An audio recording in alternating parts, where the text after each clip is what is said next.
Hello, and welcome to show number 2427 of Eyes on Success, a weekly program covering a wide variety of topics of interest to people with vision loss. I'm Nancy Torpey. And I'm Pete Torpey. The last room I ever saw was the inpatient ward at Moorfields Eye Hospital. On 23rd of March 2013 at 8 a.m, I was sitting in my hospital gown and very glamorous, knee-high, bright white hospital socks. An arrow was drawn just above my left eyebrow in marker pen, pointing down to be sure the correct eye would be operated on. I didn't want to believe I was losing my eyesight, but as the hours ticked by, I longed for my name to be called to head into the operating theatre. When I grabbed that clip for the show, I listened to about 4 minutes of it because it was so compelling. And when you listen to today's guest, you'll understand why. Lucy Edwards is a British influencer, disability activist, and journalist. We'll talk with Lucy about her new book, Blind Not Broken, in which she shares her inspiring journey of adapting to vision loss during her teenage years, her struggles, her triumphs, and how she emerged successful and content. And that was Lucy reading her own book. So the audiobook is both written and read by the author. But first, for our tip of the week. This week's tip comes from Lucy Edwards. The one thing that I would say is just try and do one thing in your day that is just for you. Now, that may be reading a chapter of your book. You may not think you have time. You may not, you may be just drowning in your own grief and just sitting in bed and watching TV show after TV show. But when I say, doing something for you, make sure that you are trying to either do a journal entry to try and write down your feelings, do something for you, maybe talk to a loved one about your feelings and try and process it little by little and chip away at that grief. I found so much just mental energy, just hating being blind, but I think kind of unpacking it and kind of demystifying the things that are in your brain that you kind of don't even want to prod at because they feel too painful. I think doing it tiny bit by tiny bit, and it's almost like a jigsaw puzzle that you want that eventually will all fit together. It's about doing things that are good for you. So maybe a journal entry isn't great, but for me, I found that writing my feelings down every day, it just made me feel so much better. And those journal entries became happier and happier and happier.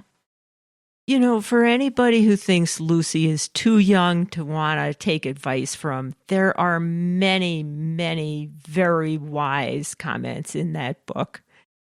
Thank you so much. That means so much to me. Support for Eyes on Success is provided by ListenLater.net, an online service that transforms articles, documents, and blog posts into podcast episodes using AI with human-like narration. These episodes are accessible in any podcast app. More information is at listenlater.net. You are listening to Eyes on Success. Success, success, success, success, success.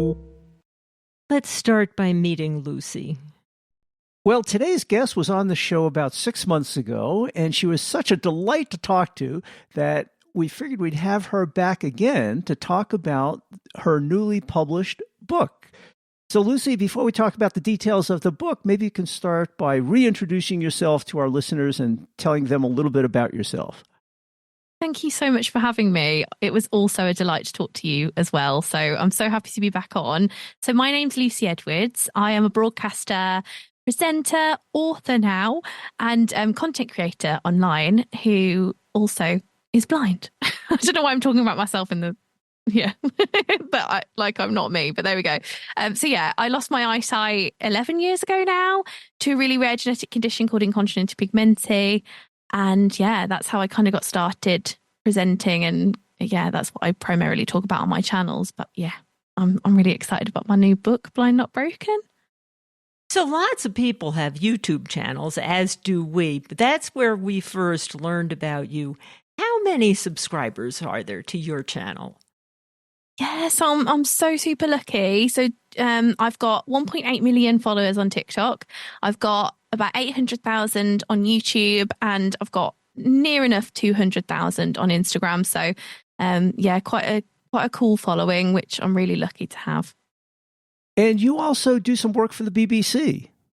I do. So I trained as a journalist back in 2017. So I went in as a through the Extending Digital News program as an apprentice, if you like. And I was able to kind of be full time within the BBC. And now I'm lucky enough to present quite a lot of shows. And I've done a documentary recently. A couple of months ago, I won a Royal Television Society Award for Japan, The Way I See It, which documents my time in Japan, talking to so many lovely contributors about the way, you know, they live in Japan, monks teaching me how to use chopsticks as a blind person, all the way from, you know, learning about Hiroshima and the bombings there. So it was really compelling, and yeah, I mean, I would say it's a good watch, but I really enjoyed doing it.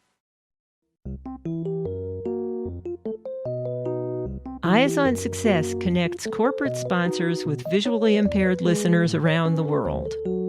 More information about becoming a sponsor can be found at www.sponsor.eyesonsuccess.net. This week's focus topic is the book Lucy Edwards has written about losing her vision and regaining her life and her positive attitude. Well, Lucy, yours is a great story of going through kind of the depths of feeling you couldn't do anything to where you are these days. And you tell a lot of that story in your new book. Tell our listeners the name of your new book and a quick summary about what it talks about. Yes, thank you. So my book is called Blind Not Broken. The reason that I titled it that is it became my slogan online. I believe in the social model of disability, and that's how I really revamped the way I saw myself as a person. When I say blind, not broken, that means to me that the world around me needs to be fixed. And that's really rooted in the social model. I'm not the thing that needs to be fixed. The rest of the world needs to change. And I think for a long time, when you're a young person going through sight loss and having all those, you know, operations, and also, you know, before that, all of the kind of appointments at the hospital with consultants, the aim is always to save, quote unquote, your sight, or my sight, as it were. So I think for me, you know, obviously I had that kind of whole mentality for so many years that, you know, when my sight eventually wasn't, quote unquote, saved, you know, what was I to do? Like, who is Lucy Edwards without the prospect of having that in her life? And I think I really struggled with an identity crisis past that. And that's what my book goes into. You know, it's part memoir, part self-help guide. And I just go through all of the really traumatic moments in my life that I've never written down. But I start with my advert. So, you know, a lot of people may know me as the ambassador of a shampoo and conditioner brand named Pantene, or Pantene. And I did a lot of work with them, and it was a main turning point in kind of me as an activist online, and kind of drove my personal brand forward when I started in the pandemic. And I was so lucky to do that. But, you know, I want people to know that it took me a long time to get there. And I never thought that that would ever be a dream that would be possible for me, because I didn't see myself represented in the media. I didn't have a role model when I was growing up. So I had to make my own. And you know, I don't want other people who are going blind right now. You know, on my day one, I didn't have anything. I didn't have a book. I didn't have anything to turn to. I would Google blindness and nothing would come up. So, you know, on someone else's day one, you know, in the UK alone, 250 people go blind or lose their sight every single day. And I'm just hoping my book guides them. Well, and it's interesting because we've spoken to you before. You've been on the show 6 months ago, as we said. And now you just sound so cheery, so positive, so upbeat.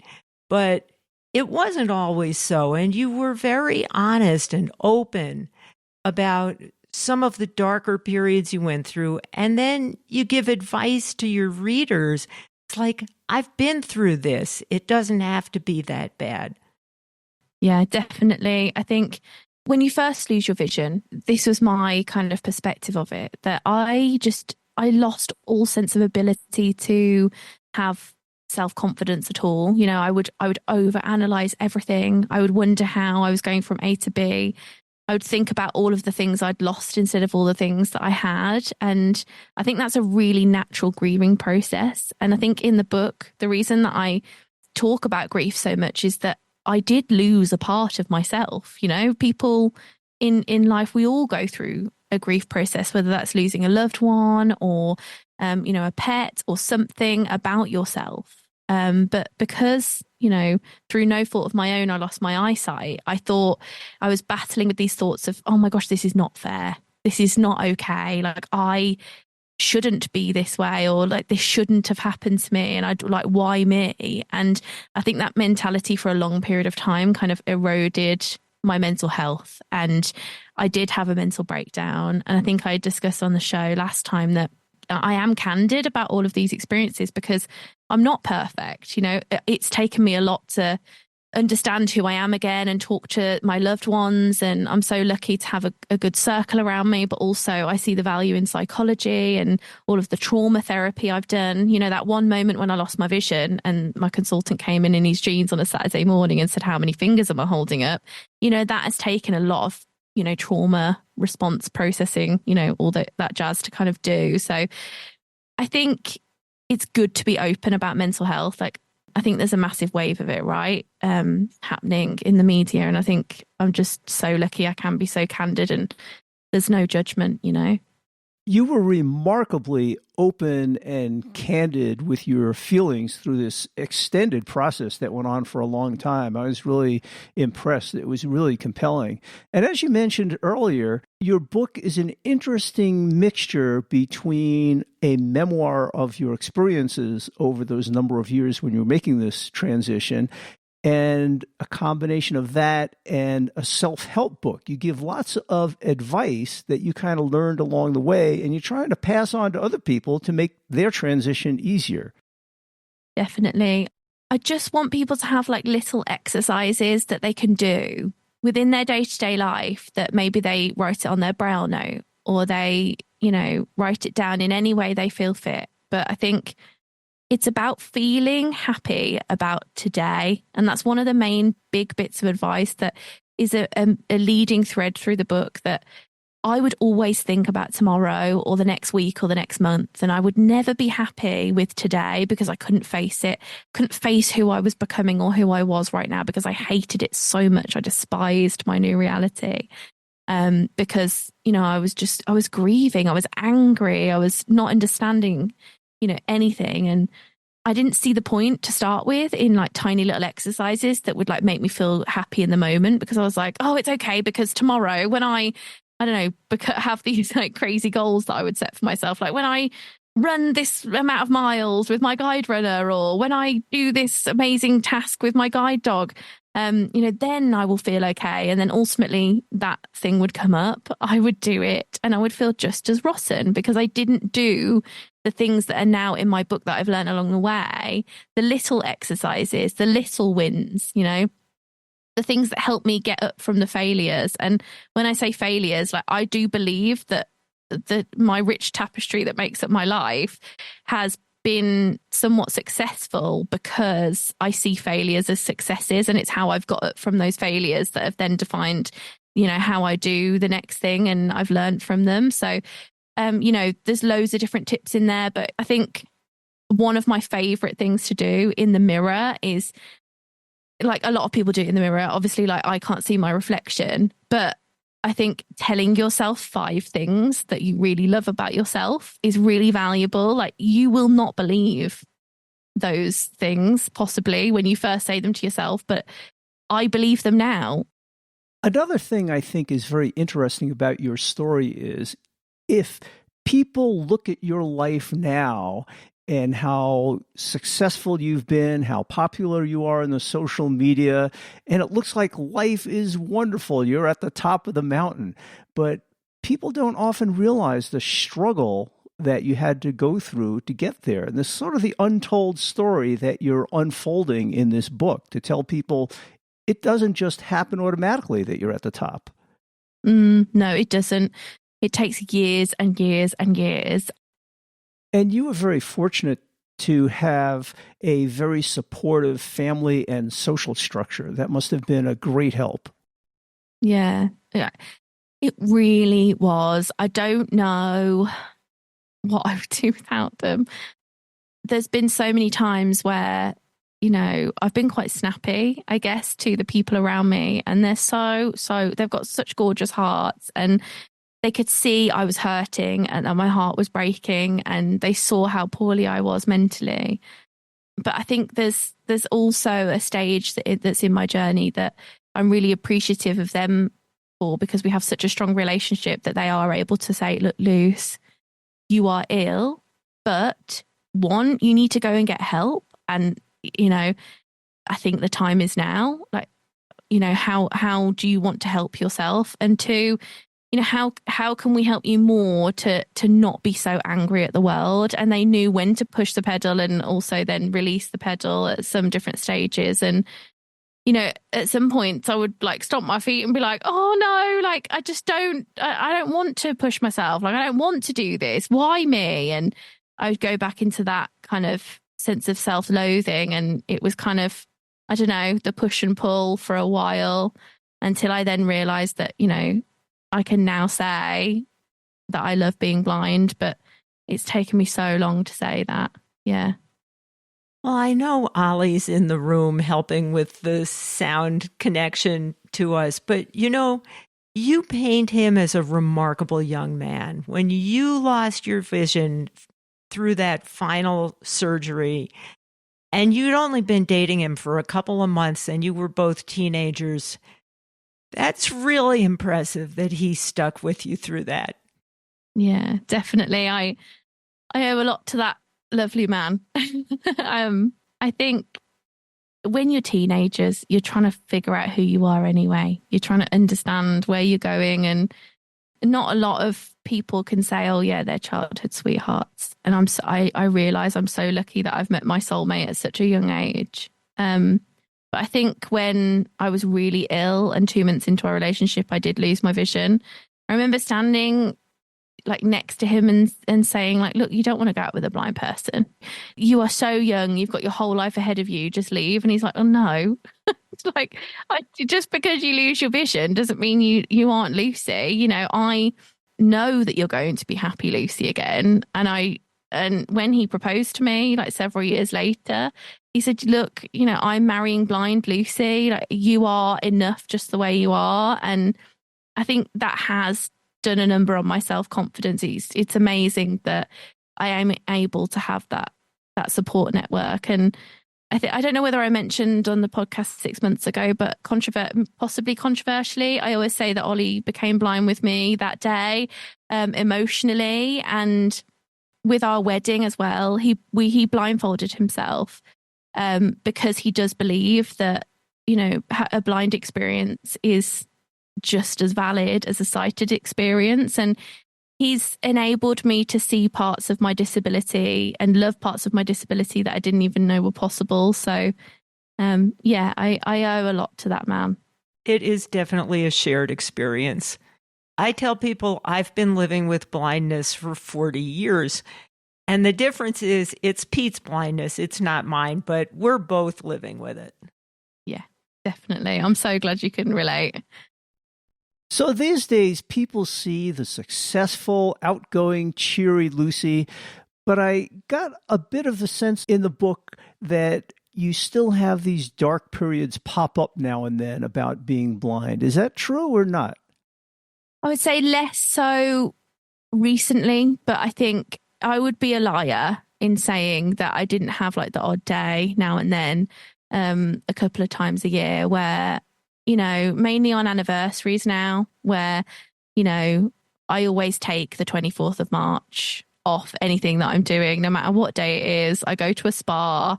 I do lots of different pamper activities. I have a facial, I have a massage, and I take that time for me to grieve what I've lost. And because it is still a loss and it is still something that happened to me, and I would be a fool if I didn't just take that mental health day for myself in order to just, mourn what used to be. And I think the more years that go by, the less heartbreak I feel. It doesn't feel as strong nowadays because I love the life that I've crafted for myself. Like, I genuinely love being blind, but it doesn't mean that two truths can't be accurate. Life isn't black and white. It's very grey. And my psychologist, she says, you can love being blind, but you can also hate being blind in the same sentence. And I think, as I say, there's not as many days like that, but I think there are aspects of anything that you go through in life as a human that you love and hate. It's all very complicated. And that's perhaps a good message to share with people, that even after you've successfully gone through such a transition, that it's not like switching a switch on and off and everything's all of a sudden different. Yeah. There is some residual left over, and, your life is what it was. Yeah, I totally agree. I think it isn't black and white. No experience is and no grief is. And, maybe I think sight loss in general, when you look at it, there's so many degenerative conditions, and, there's not a lot of people out there that are like me who are totally blind. When we talk about registered blindness is a massive spectrum, as we all know. And it may be that you are grieving a loss of the text that you couldn't read on the ophthalmologist's board several months ago. And you're kind of sitting in that cycle of grief for a while. Because I know I was from age 11 to 17 until I finally lost all of my sight. So, it's almost like a cycle of grief to start with, and it may be like I've just adjusted to that one stage of sight loss, and then you're going on to another one, and it just feels like it just is always coming to kind of just make you just survive, not thrive in life. And I think it's about being kind to yourself and understanding that it is about every single day. This is what my book is all about. It's about taking one step at a time and understanding when to be kind to yourself. I always say, I've went to the deepest, darkest depths of my mind, and I know myself inside out. That's what my blindness has given me. It's given me a gift to understand the edges of my mind. Like, I don't know whether I would ever have, come close to. And I'm so privileged that I know when I'm spiraling, or I know when I'm feeling really low because of maybe something that isn't even related to my blindness, or something that maybe has happened and I'm blaming on my blindness possibly. And, you could see two sides to every story. And I think when something like sight loss crops up in your life, it's possibly, I don't know, all encompassing, especially when you're trying to go about your everyday life. Like, you can point to everything that happens, like a guide dog refusal, or your cane snapping, or, someone talking to your partner instead of you, and all of these different things we can kind of blame on society. But I think also there's an element of blaming yourself and going to bed kind of crying. And I think I've lost that, but it doesn't make it any less real within the timeline of my story. Well, you've been through a remarkable journey, and it's really nice of you to share it so honestly and openly with the rest of the world. Great book. We both really enjoyed it. Thank you so much. Honestly, that means so much to me. And as I say, I think it's the little Lucys out there that are struggling right now. And when they Google blindness, I mean, they'll see me, but not only me, so many other amazing people, and if you see content creation and presenting and being an author in your future, and you dream about doing those things, look, it is possible. And you can be blind, and you can dream about those things, because it is possible and you can do it. I'm the embodiment of that. So, yeah.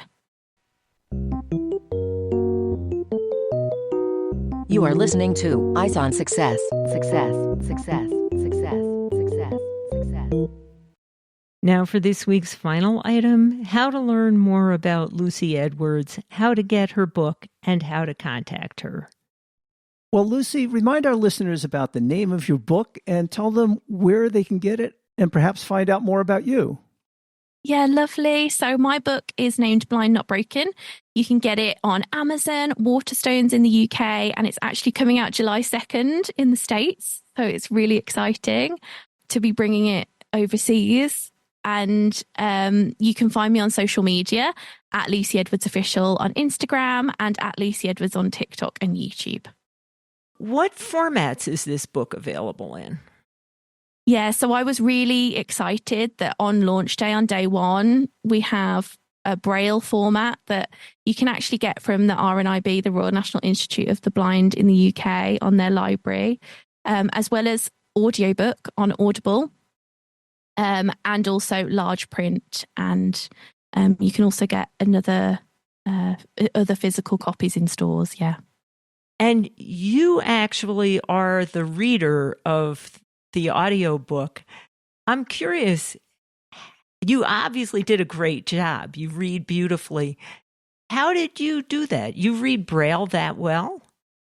No, I don't actually. I am a very slow Braille reader, although I loved to note take with Braille and using Braille, as I did quite a lot of Braille lessons as a young girl. However, I have learned as a presenter to ask my access worker to read at an exact rate, at an exact BPM. So I can listen in my headphones, usually my AirPods, so then I can cover my ear and then no one sees the AirPod. No wires needed.